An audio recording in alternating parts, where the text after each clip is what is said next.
Novinha com vocês. A gente vai falar um pouco sobre os ácidos nucleicos, que basicamente são o DNA e o RNA. Basicamente, também para a gente resumir em poucas palavras, eles são o nosso material genético e são eles que ajudam a determinar nossas características genéticas que a gente encontra nos seres vivos. Tá joia? Todo ácido nucleico é composto por uma estrutura básica, que a gente chama essa estrutura de nucleotídeo. Esse nucleotídeo é formado por 3 partes. O fosfato, que é uma parte fixa, tem em todos os nucleotídeos. Uma pentose, que é pentose basicamente é um açúcar com 5 carbonos, então é um açúcar que se organiza aí de uma forma que lembre um pentágono. Então a gente chama no RNA esse açúcar de ribose e no DNA de desoxirribose. Tem a ver com o nome também aí deles. Então ela é variável, mas na verdade ela é fixa para cada um. No RNA sempre é ribose e no DNA é sempre a desoxirribose. A parte variável do nucleotídeo chama base nitrogenada. Essa base nitrogenada é a parte que vai ter uma certa variação. Aqui a gente tem, eles podem ser representados por letras. Tem 5 aqui, eu já vou mostrar o significado para vocês. Tá? Essa é a parte variável, como eu já disse. O A significa adenina, o G, guanina, o C, citosina, o T é timina, mas a timina é exclusiva do DNA, então uma vez que você estiver fazendo um exercício e tiver o T é só no DNA. E uma vez que você estiver fazendo exercício e tiver o U é a uracila, ela é exclusiva do RNA. Tá certo? Cada um, na verdade, então só vai ter 4. Ó, no DNA, elas vão aparecer a citosina, a guanina, a adenina e a timina. Então, o C com o G, o A com o T. Elas têm um que a gente chama de pareamento. O que é esse pareamento? É uma afinidade química que uma tem com a outra.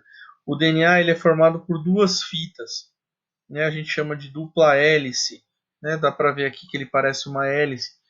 E elas formam sempre pares, porque elas têm uma afinidade química. Aqui no DNA, o A tem uma afinidade com o T e o G tem uma afinidade com o C e assim por diante. Assim como o C tem com o G, o T com o A. Tá certo? E no RNA, a sequência de pareamento vai ser parecida. Sempre o C com o G. Então, o C com o G serve tanto para o DNA quanto para o RNA.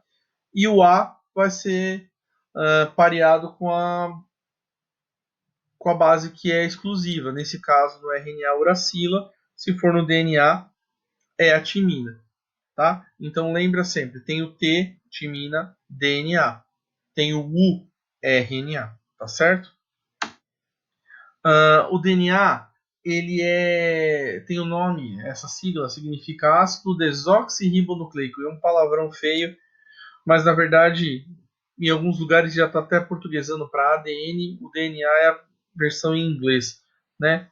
Basicamente, ele é o nosso material genético. Ele forma os nossos genes que vão determinar nossas características, que a gente vai passar também para os nossos filhos, né? De geração para geração. Lembra que a gente tem genes, tem cromossomos em todas as células, então tem genes em todas as células, então a gente tem DNA em todas as células também, né? Já o RNA, ele vai participar de um processo um pouco mais complexo, que chama síntese de proteínas. Tá? Poucos seres têm apenas o RNA, algumas bactérias e alguns vírus têm só o RNA e não tem o DNA, como material genético exclusivo, mas a maioria vai ter o RNA dessa forma que a gente vai apresentar para vocês. Tá? Na verdade, ele vai aparecer de 3 formas, mas as características são as mesmas, as funções são diferentes, mas as características químicas de pareamento são sempre as mesmas. A gente tem o RNAR, que a gente chama de ribossômico. Ele é um RNA que se associa ao ribossomo para produzir proteína. Tá? Para quem não lembra, o ribossomo era a organela responsável pela produção de proteína. Quando eu junto o RNA, que é como se fosse a receita, o ribossomo lê e vai produzir essa proteína. Tá certo? a gente tem um outro tipo de RNA que a gente chama de RNA mensageiro, que é o que recebe a codificação do DNA, ele recebe toda a mensagem que está guardada no DNA e vai caminhar pela célula.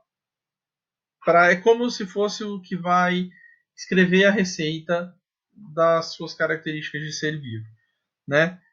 E tem o RNA transportador, que é o que transporta essa receita. Então é como se o RNA mensageiro, alguém escrevesse a receita, o transportador carrega essa receita e o ribossômico vai fazer a leitura e o uso dessa receita, tá certo? Que é formar as nossas características. Acho que assim fica mais fácil.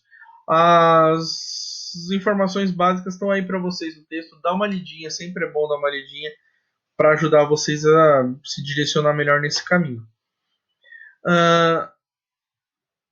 Eu vou separei para vocês as principais diferenças de um para outro para ficar mais fácil, tá? Então a gente vai fazer uma comparação agora do DNA com o RNA.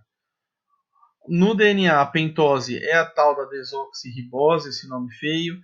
No RNA é só a ribose, então são já açúcares diferentes que formam. As bases que a gente chama de púricas, os nomes aqui são ligados às funções químicas delas, tá? Tem adenina e a guanina, e aqui também adenina e a guanina.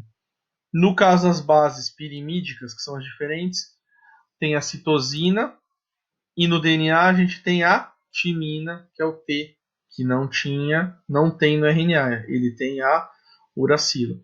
Lembra que o pareamento aqui, isso aqui não representa o pareamento, é sempre uma base de púrica com uma pirimídica. Então é o C, que é a citosina, com o G, o A com o T, ou então o A com o U. Tá certo? A estrutura do DNA é sempre dupla, tá? De duas fitas, né? Essas duas fitas se organizando em forma de hélice, naquela imagem que eu mostrei para vocês ali atrás. No caso do DNA, geralmente é uma fita única, a gente fala uma cadeia, mas é uma fita, é uma único. Tomem muito cuidado na hora de fazer as questões, porque dependendo de como a questão for feita, o cara pode isolar uma fita só de DNA e você bater o olho e ver que é uma fita única e achar que é um RNA. Se você tem dúvida se é um DNA ou RNA, o jeito mais fácil de você saber é procurar se tem uma timina ou se tem uma uracila. Tem timina, DNA. Tem a uracila, RNA. Tá? A origem também é importante. Né? O DNA ele vai se originar de um processo que a gente chama de replicação. A gente vai ver um pouco mais na próxima aula. Mas basicamente o que é a replicação? É a duplicação do DNA, tá certo? É um processo de autoduplicação bem semelhante ao que a gente já viu lá na mitose. Tirar cópias idênticas. Aliás, essa replicação acontece dentro da mitose, né? Então ela é um processo que vai se repetindo e duplicando, aumentando esse DNA, multiplicando ele para multiplicar também as receitas para produzir novas células, né? O material genético para você ter novas células. A origem do RNA é um processo chamado transcrição, que a gente vai conversar um pouco melhor na outra aula. Mas é um processo que precisa primeiro ter o DNA para que depois se forme o RNA. Então, na próxima aula, a gente vai conversar isso. Deixei separado as aulas para que isso fique mais claro para vocês. A gente veja isso com um pouco mais de calma, sem que o vídeo ficasse muito longo ou que não desse o tempo necessário para a gente fazer a postagem. Eles usam enzimas. O que são enzimas? Enzimas são como se fossem tesouras químicas. Cada um, em determinados momentos do processo, vão precisar ser cortados, separados em pedaços. Né? A enzima que fraciona os pedaços de DNA a gente chama de DNA polimerase. E aqui fraciona o RNA de RNA polimerase. A função do DNA é guardar as informações genéticas, e a função do RNA nós vamos ver mais para frente, depois olhar com mais calma dentro da síntese de proteínas, é fazer com que essa informação genética se torne uma característica daquele ser vivo. Né? Para isso vai acontecer um processo chamado síntese de proteínas, que também vai ficar na próxima aula, para a gente ver com mais calma. Então, na próxima aula, a gente vai ver com mais calma o processo de replicação, a síntese de proteína, que tem a transcrição e a tradução dentro dela. Tá? Tenham muito cuidado com isso, porque essas informações são usadas muito em questões abertas aí para confundir vocês, né? Essa questão da timina com a uracila, de ser uma cadeia única, de ser duas. Muitas vezes a dica vai estar no para que ela serve, então qual é a função. Se falar de informação genética, está falando de DNA. Se falar de produzir proteína como produto final, é o RNA. Então, eu acho que o que é mais importante é vocês saberem principalmente essas três informações: a questão da timina e da uracila, a questão da estrutura dupla, né, de duas cadeias e uma cadeia única, e a função. Isso é primordial saber para vocês conseguirem identificar e trabalhar com essas informações nas questões. Tá? Tudo que vocês precisam aí está resumidinho nos slides que eu deixei. Eu tentei ser o mais sucinto possível para não extrapolar muito no tempo. Andaram reclamando aí que os vídeos estavam meio longos e que estava meio difícil de entender e acompanhar. Então a gente está tentando dar uma reduzida. Então eu fracionei essa parte de DNA e RNA em duas aulas distintas. Tá joia, gente? Eu espero que vocês fiquem bem. Espero que vocês tenham entendido. Qualquer coisa me procurem aí. Tem o contato via Classroom, tem o contato via e-mail. Fiquem à vontade. Estou à disposição de vocês. Tá certo? Para o que vocês precisarem. Não desistam. Tá difícil para todo mundo, mas não desistam. A gente já passou uma parte. Vamos persistir que a gente vai chegar lá. Tá bom? Um grande abraço para vocês. Sintam-se abraçados aí. Acredito que vocês estejam com saudade. Eu também estou de vocês. E até a próxima, tá bom?